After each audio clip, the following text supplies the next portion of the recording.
Spokesperson for Charlotte County Public Safety. Welcome to this special edition of Let's Talk Charlotte. Today I'm joined by Patrick Fuller, our Emergency Management Director. We're going to talk everything hurricane preparedness and some of the things that you should know leading up. Well, right now we're in the heart of the season. Thankfully we haven't been affected yet, but before the storm, Patrick, what are some of the things that we as residents should be doing? Well, right now, as we head into the busiest part of hurricane season, the months of August, September, October, historically are those busiest months for Florida, Southwest Florida specifically. Now is the time to begin your preparations if you haven't already done so. My hope is that every resident of Charlotte County has built their kit, made their plan, determined the ways they're going to remain informed and communicated that to loved ones. But if they haven't, there's no better time than now. We have a long season ahead of us. Potentially a very active season. There's something brewing out there right now. The tropics are beginning to come alive. So now is the time they need to make those preparations. And those things include understanding your risk, knowing what hurricane evacuation zone you reside in, knowing the type of construction of your home. If your home was built to earlier building codes, you need to know that. Is it able to stand up to wind events? Building a plan that addresses where you're going to go if you have to evacuate, how you're going to get there, what you're taking with you, how you're going to remain informed. All those things, all those steps should be taken now in advance of the storm bearing down on us. And when you talk about where to go, when you go out and talk to groups and communities, you say tens of miles, not hundreds of miles, right? Can you expand on that a little bit? Well, and there's a reason why we say that. Primarily when we call for evacuations, it's due to the threat of storm surge. Now, there are some exceptions to that. Mobile and manufactured homes do not survive wind events as well as site-built homes. But primarily, most of our evacuation orders are in place because of a storm surge forecast we received from the National Hurricane Center. You can go tens of miles to get out of the immediate threat of that storm surge potential. You don't have to go to Tennessee, you don't have to go to Georgia or Orlando even. You can get out of that immediate threat just by going tens of miles. You're not necessarily trying to escape the path of a storm, just the most deadly part of it, which is storm surge. Now, the county has several ways that people can know your zone. Can you talk on some of those? How do you know your zone? Well, Know Your Zone has been a campaign that Charlotte County and many of our surrounding counties have been going down the road of for quite some time. It's our best way for our residents to know their immediate threat level when it comes to storm surge. A couple ways that we do it here in Charlotte County. You can go to our website, CharlotteCountyFL.gov/EM, and navigate to the Know Your Zone portion, where you simply type in your address, and it'll show you exactly where your home resides as far as the storm surge evacuation zones. And also CharlotteCountyFL.gov, Know Your Zone, /Know Your Zone, right to that area. One other one that I'll throw out there is on CharlotteCountyFL.gov, and then My Neighborhood, which has your zone and a lot of different other useful information too. That's a way that you can go there. So how, when you want to talk about knowing your risk, how do you know your risk? Well, first and foremost, knowing that storm surge evacuation zone, but also understanding your home.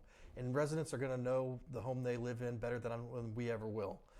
They can look at the property appraiser site, determine what level of building code their home was built to, and that will help you to understand what type of wind events it can withstand.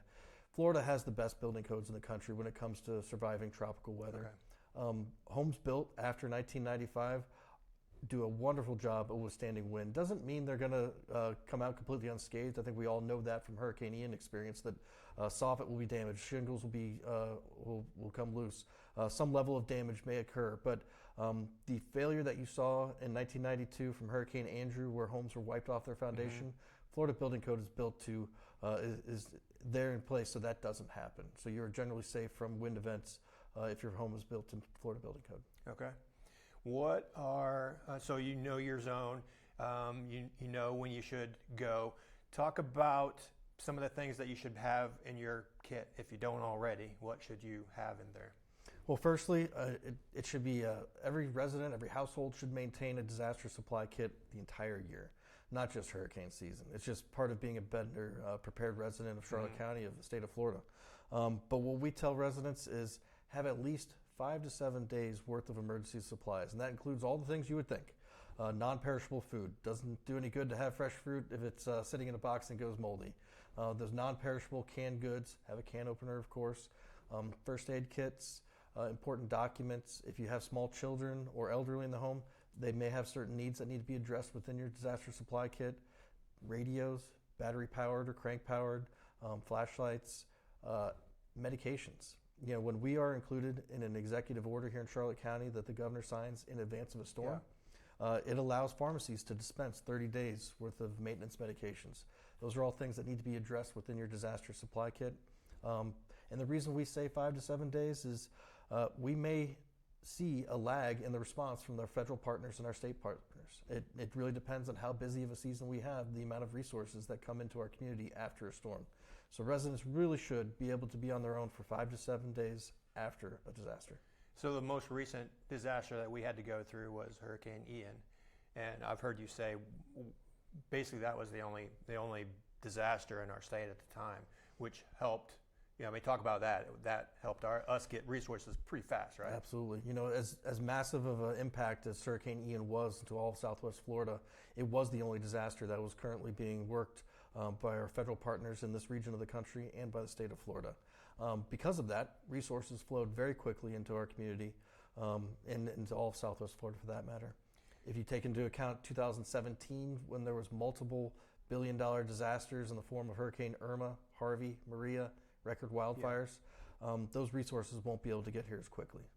So that's another reason why you say have a plan, right? Have that basically our supplies, our disaster supply kit is going to be that stopgap measure. We want people self-sufficient and to be able to help themselves until the bigger help can get there, right? Absolutely. And the reality is, after a major hurricane, going out on our roadways, going out in the community, it's a dangerous place. There's down trees, down power lines, traffic signals may not be operating. If you can remain off the roads and you can do that by having the supplies you need at home, then you're better off and you're in a safer position. Yeah. You should also not forget your pets, right? And four-legged friends, and some of that. Think about some of their needs, and fill that out as well in your kit. Absolutely. We found that at disaster after disaster, that individuals, they look at pets as family members. I know we do in my household. You need to see to their needs just as much as you do need to see the needs of the people in the home. So that's food, water, medications, special toys to keep them entertained, crates, shot records, anything that you need for your pet needs to be addressed within your plan and in your kit as well. So if you haven't already got your supplies, now is the time to do that. And Florida's great about having sales tax holidays. They've got another one coming up for disaster supplies, right? Yes, they do. We already had our first, and it was towards the end of May into the beginning of hurricane season. The second, and Florida's been having a couple of sales tax holidays for disaster supplies over the last few years. This next one is August 24th through September 6th, and this is a great opportunity to purchase some of those big ticket items in the form of generators, large coolers, but there's a whole list of supplies that qualify for that disaster sales tax holiday, and you can find that by going to the Department of Financial Services for the state of Florida. They have that. Okay. And let's talk about, there's a lot that goes into when you decide if there's going to be evacuation orders, right? And one of those factors is storm surge. A lot of times there's a little confusion. I think people don't quite understand that. So what's a good way to break down and explain storm surge? Certainly, and the scientific definition of storm surge is something to the effect of the abnormal rise of water over land due to the forces of a hurricane or tropical storm. Essentially what that means is the storm winds, the low pressure of a hurricane or tropical storm, they will push water onshore based on that extreme force of the winds. It's hard to extrapolate, hard to actually envision that taking place here in Charlotte County because none of us were alive the last time a major storm surge event occurred. But what we do have is a recent example from Lee County, Fort Myers Beach area. They unfortunately did suffer the worst of the storm surge from Hurricane Ian to heights up to 17, 18 feet there at Fort Myers Beach. That not only affects areas immediately next to the coast, but there's inland penetration of that water as well. So essentially all portions of Charlotte County where people live could theoretically get Yeah. storm surge. We just haven't seen a storm that would prevent that. And you're seeing some of this on the screen, the representation of what a storm surge may happen.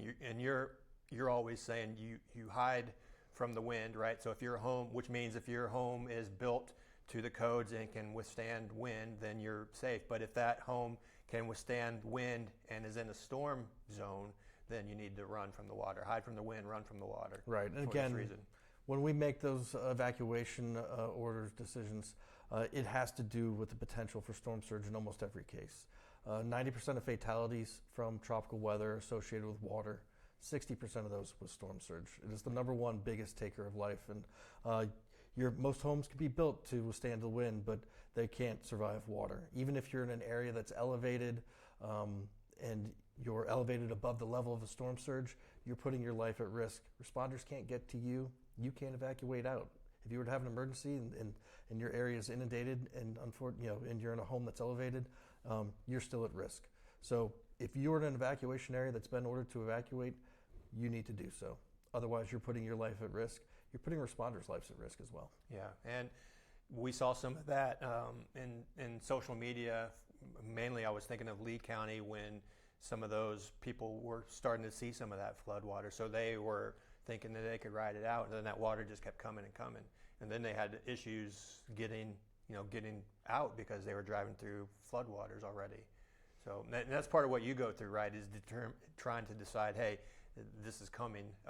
This is a potential, Yep. and why you issue those orders. Talk about your evacuation plan in relation to mobile homes. I know, or modular homes. Those are always in the first wave, right? Right, and I say that most evacuation orders are based off of storm surge. The exception really is our barrier islands, which are right there on the coastline, and they take the brunt of many tropical events, but also manufactured mobile homes.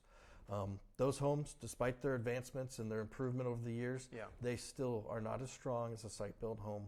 All you have to do is look back to Hurricane Ian and even some of the tornadoes we had earlier in 2022. Mobile homes do not fare well in strong wind events.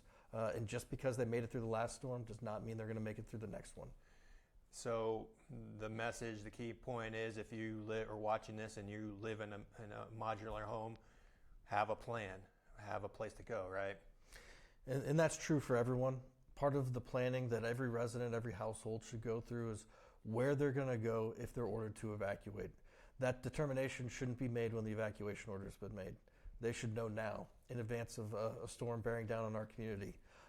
Ideally, those locations are a friend or family member's home just outside the evacuation area.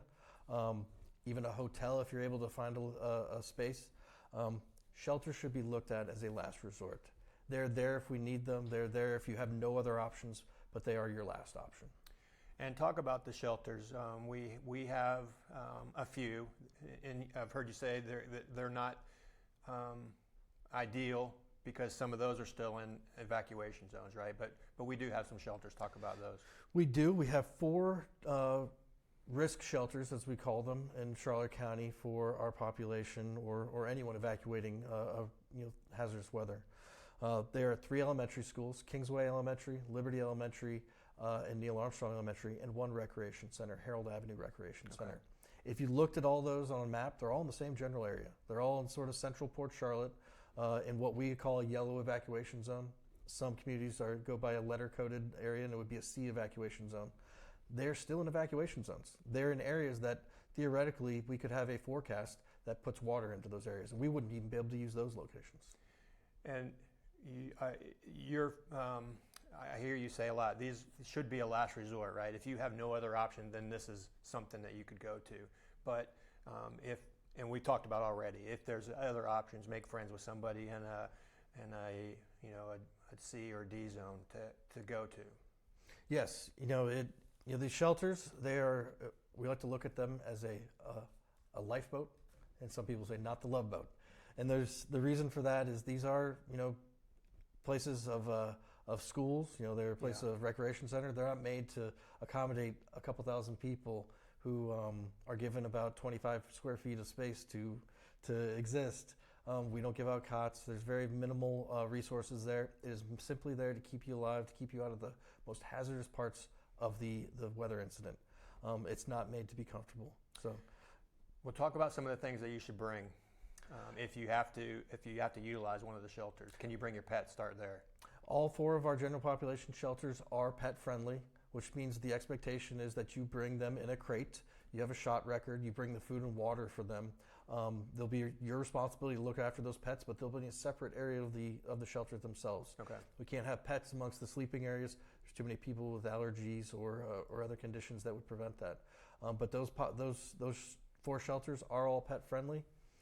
Again, last resort, the things you need to bring with you are the things that you need to get by for the next three-ish days. The food and water that you need, any bedding. Again, you're only given about 25 square feet per person to reside upon. So you don't bring large inflatable mattresses, don't bring your refrigerator, don't bring a TV and a microwave. You're not going to be given that kind of space. It'll be sent back to your vehicle. What you are given is enough space to get out of the worst of the elements. And they always try to provide some snacks or whatever, but they should become self-sufficient for food too, right? Absolutely. We're not promising much more than coffee, water, some light snacks. You're not going to have full meal service there, and that's a best case scenario. So you really should be self-sufficient for your time within the shelter. So if you hear shelter in place, what does that mean to people? For those residents that are not in an area that's been directed to evacuate, and they are in a site-built home that was built to modern building code, they have the ability to shelter in place, and that is ideal for them to do so. You're not putting pressure on the roadways in the form of traffic. Which just means stay in your home, right? Exactly. You shelter in place by staying in your home. Now, does that mean that you set camp in front of the sliding glass doors and watch the storm go by? Absolutely not. You want to put yourself in the safest room possible. That's generally an interior room with no windows. Put as many walls between you and the exterior of the home as possible to protect you from potential windborne debris. So we know a storm's coming. Are there some things that you could do to help prepare your home ahead of time? Certainly. Most of us living in Florida have already realized the importance of covering your windows and doors in advance of a storm. That could be done through impact glass. It could be shutters. It could be plywood that you've sized to your windows. Those should all be done in advance of a storm. You should bring in any articles of items, such as patio furniture, potted plants. Bring that indoors into your garage, somewhere where it's not going to become windborne debris, damage your home or someone else's. If you're potential for flooding in your area, you can turn off the main power source. There's a number of things, and a lot of these resources that I'm touching on today are available in our disaster guide that we produce here in the county. And I recommend every Charlotte County resident getting a copy of that, either digitally or a hard copy. It has great tips, but there's a number of ways to protect your home, and hopefully everyone's plan addresses when to do these things. Ideally, you can put a checklist in place that says, hey, at 5 days out, I start moving things indoors that could be windborne debris. At 4 days out, I start putting up my shutters. Yeah. At 3 days out, I start packing up the car to put all my disaster supplies. That's what we hope our residents are doing. And are some of those checklists in the disaster guide? Absolutely. Those disaster checklists are in the disaster guide. We also are a resource to our residents here at Charlotte County Emergency Management. They can always reach out to us. We're more than happy to go talk to groups, talk to individuals over the phone, and give them tips on disaster preparedness. Are there some other preparations that you didn't touch on that you think are important for residents? Well, I think there's a number of programs we have here in Charlotte County, and a number of partners that, because of our vulnerability, because of the frequency, and unfortunately, we've seen 2 Category 4 hurricanes in an 18-year period, which is pretty frequent. Charlotte County residents, for the most part, understand the importance of being prepared, and the groups here in Charlotte County understand the importance of getting new residents to Charlotte County prepared. Charlotte County Community Emergency Response Team, which is coordinated through the Emergency Management Office, is an amazing resource to our residents. This is a FEMA-prescribed course that has been embraced by our office over the last 8-9 years. And we have I proudly say, one of the best teams in the state of Florida, if not the nation, one of the most active teams with great leadership from people on my staff. Initially, this is a 3-day training called CERT Basic. and it gives our residents who decide to go through this training the basics of emergency preparedness, first aid, wide area search, how to work with first responders, how to communicate. It's amazing training. Yeah. People sometimes complete this training and they become very active members of our CERT team, and I fully endorse that and love that. They're a resource to our community, and they help us in numerous capacities, both during blue skies, non-disasters, and gray skies during disasters. But even if they don't want to be an active member of the team, just going through the training is an incredibly invaluable experience. It makes our residents more prepared for future disasters to help themselves and others. Is there a cost related to that training? Absolutely not. It is free of charge. That's pretty awesome. Another way people can stay connected and is Alert Charlotte, right? Our single quickest way to reach our residents is our emergency notification system called Alert Charlotte. This is a statewide system that the Florida Division of Emergency Management provides to all 67 counties and many municipalities throughout the state. It allows our residents to go in and register their email address, their cell phone, their landline phone if they still have one, and choose what they want to be alerted on. It is our quickest way for me to tell you, hey, you're in an evacuation zone, you need to leave. This is another program that's completely free to our residents, and I recommend that they all go out, if they haven't already done so, and register for this system. It is a very useful tool for us to be able to reach our residents as quickly as possible. Okay. So we've talked about a lot of things that you should do, some of the evacuations, the zones and stuff. But when you talk about flooding, what's the difference between coastal flooding and regular flooding?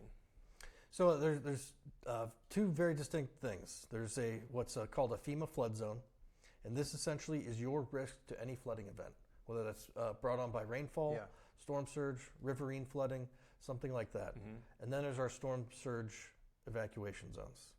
So it's two separate things. Two very separate things. They're almost used interchangeably sometimes by a lot of people, and it's something that I've got to try to remind people to, hey, these are two very different things. One affects the rate of your flood insurance. That is a requirement from FEMA if you have a subsidized home loan. The other one is your risk to storm surge, and that is that abnormal rise in water over land because of the force of a hurricane or tropical storm. Okay. So during the storm, what should you do? What are some of the tips you could give to people? Well, again, if you have been advised to evacuate, you should have done so. You're putting your life in jeopardy and the lives of first responders in jeopardy if you decided not to. If you can safely shelter in place, move away from windows, move to the center of a home, turn off power sources in the home if flooding is a risk. If you're in an area where you see rising water, you need to get to higher ground. Obviously, don't remain on the first floor if water is rising in your home and you can't be there. The most important part, again, is if you were told to evacuate, you did so and you went to somewhere of safety. Yeah. You survived the storm. Now, after the storm, people are always like, well, and I think that's some of the hesitancy, right? They think they might not be able to get back in. Talk to people. Give some idea on, don't be in a rush, right? If you're away safe, and especially if you're out of town, if you win, it might be a better time because of the resources, and you might be coming back to pretty sparse conditions. Right. If people are waiting for us to call an all clear for the county, that's not going to happen. There's different levels of impact for different areas, and the reality is, after a storm is the most deadly time. There's more deaths and injuries attributed to the dangerous circumstances after a storm than to the actual direct attributes of the weather itself. Yeah. So what we recommend is don't rush back in if you've evacuated the area. If you're coming back to the area, you need to have, and it's safe to do so, many times you're going to be restricted to access unless you actually live there. So you'll need documentation, especially for barrier islands if you live on those locations. First responders are our partners in the Charlotte County Sheriff's Office, City of Punta Gorda. They're not going to let you into dangerous areas if the conditions persist. Don't rush back into areas. Trust me, if you've left the area, even if you've gone tens of miles, your home's going to be just as damaged when you come back a couple days later than it is if you try to rush back in there. And then there's the other part of after a major hurricane, there's going to be right after the roads are going to be a little hard to navigate, and so traffic signals are going to be down. I see this a lot. What should people do if there's a traffic light that's out? Whenever you reach an intersection where a traffic light existed and it's either flashing or it's down completely, you need to treat that, unless directed otherwise, as a four-way stop, just like you would as a four-way stop sign location. Which is a big one, because I think a lot of times if you see a flashing light, people tend to go through it, but that's kind of dangerous in that situation. Absolutely. Let's talk about the some of the National Weather Service. They're going to be implementing some new graphics. Talk about that. Certainly. So the National Weather Service and the National Hurricane Center, they're always trying to refine how they communicate risk of tropical weather to residents. One of the changes this year is that we've all become very accustomed to the 7-day cone, the cone of error, the cone of uncertainty, is it's called in many venues. It used to be that cone had a very thin black line that represented sort of the perfect forecast. Back in 2004, when this community was impacted by Hurricane Charlie, that thin black line was what everyone was focused on, and that at that time was going towards Tampa Bay. But the cone always included Charlotte County. The storm, that cone only represents where the center of the storm is supposed to travel 2/3 of the time. So the National Hurricane Center has done a great job of training people not to focus on the thin black line and to look at the cone, because you have potential of being impacted within the cone.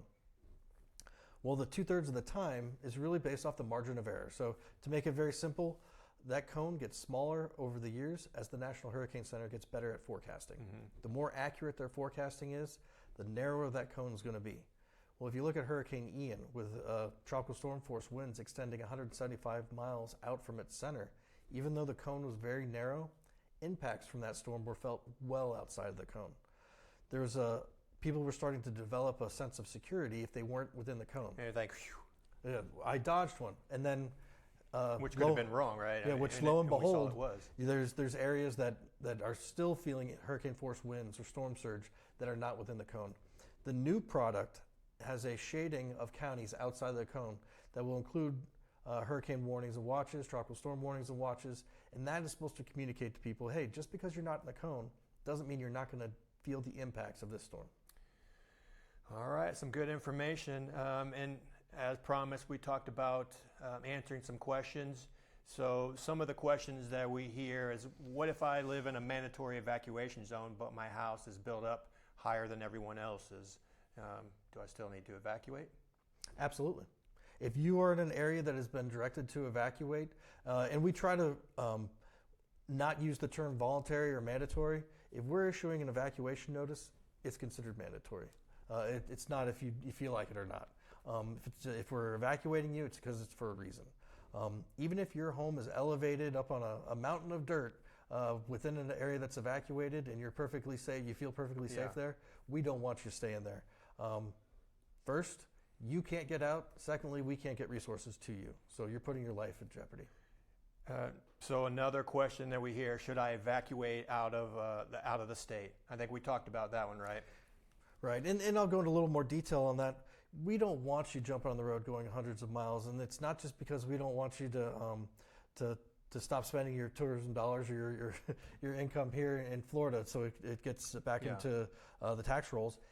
That's because you're putting more pressure on those interstate systems. There's only so many evacuation routes in the state of Florida on a peninsula at the end of this continent.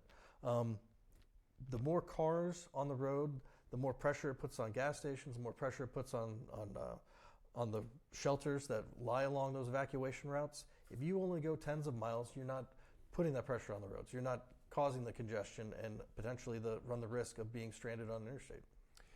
As we're recording this, there's a storm coming, but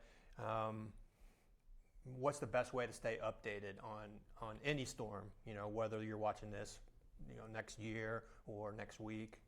What are some tips for that? Well, there's a number of ways. First and foremost, our local news outlets, they provide great specific information to our area. The national outlets are wonderful. They have amazing graphics. The Weather Channel will have someone inside of a wall of water, and it's incredible. But those local resources provide you specific information to our local area. Next, teams like yours and our Joint Information Center that activates when the Emergency Operations Center operates. You're pushing out official information over our social media means, over all the platforms. You're conducting press briefings. You're sending out press releases to our press partners. We're operating the call center. There's a number of ways that you can engage with information in advance of a storm. Our radio stations, a lot of that is in the digital format. A lot of that, unfortunately, can be very fragile when we're dealing with hurricanes, and we felt that after Hurricane Ian. People weren't able to get Wi-Fi signal or couldn't turn on their internet or their phone to get news the way they normally would. So because of that, we've gone back to some analog solutions. In the midst of Hurricane Ian, we printed off thousands of pieces of paper and put it in the hands of our responders, our field crews, National Guardsmen, with all the disaster resources available, and said, hey, as you engage with the community, give this to them. This is the only bridge they have to information. In addition to that, we will establish what we're calling info hubs at our rec centers and libraries for areas of the county that are impacted. If an area that has no power, has no internet, it's very likely that your rec center and library in that portion of the county will have static information. Those resources at that location may grow afterwards, but at the very least you'll have that printed off piece of paper. So that's a good place to go and get the most current and up-to-date information, right? Absolutely. And something I mentioned when we did the disaster preparedness kits, you should always have a battery-powered or crank-powered radio. Our radio waves seem to be a little more robust when it comes to surviving wind and water events, so we'll always try to send information out with our radio partners. Especially our local public radio. They have never lost a signal. I heard the state emergency management director talking about that. They've never lost a signal in any recent storm. So that's always a good resource, right? Yep. So all the public radio stations throughout the state of Florida, when disaster is imminent and has occurred, they form what's called the Florida Public Radio Emergency Network, and their whole mission in life at that point is sending out that critical information. All right. Well, you mentioned it. We've already talked 30 minutes. It's gone by fast. There's been a lot of good information. If you had a question about what you should do and you didn't have that answered, you can always reach out to emergency management staff. In this Facebook post, you can find some of that information as well. We'll try to respond to some of those questions if you got on this late and missed it live. But for now, anything else you want to add, Patrick? I just want to give a selfless plug. We as Charlotte County Emergency Management, not only are we in the business of planning for disasters, responding to disasters, but one of the most important things we do is outreach. And things like this Facebook Live event, or going to community groups and speaking with civic organizations, neighborhoods. We're always happy to go out and help spread the preparedness message. Building that culture of preparedness is one of our missions in life, and we want all Charlotte County residents, old and new, to understand what it means to be prepared and why it's so important when we live in a state like Florida, which, despite the beauty and the things that we loved, we all came here for, we do have to deal with tropical weather in the form of hurricanes and tropical storms from time to time. So if somebody is seeing this and wants to invite you or some of your staff out, how do they do that? They can contact our office. Emergency.management@CharlotteCountyFL.gov is one way. They can email us there, or at our telephone number, 941-833-4000. All right. With that, we're going to wrap up this special hurricane preparedness edition of Let's Talk Charlotte. Thank you, Patrick, for joining us and educating our residents and guests, and thank you for watching. For now, I'm Todd Dunn with Patrick Fuller. Thanks for watching.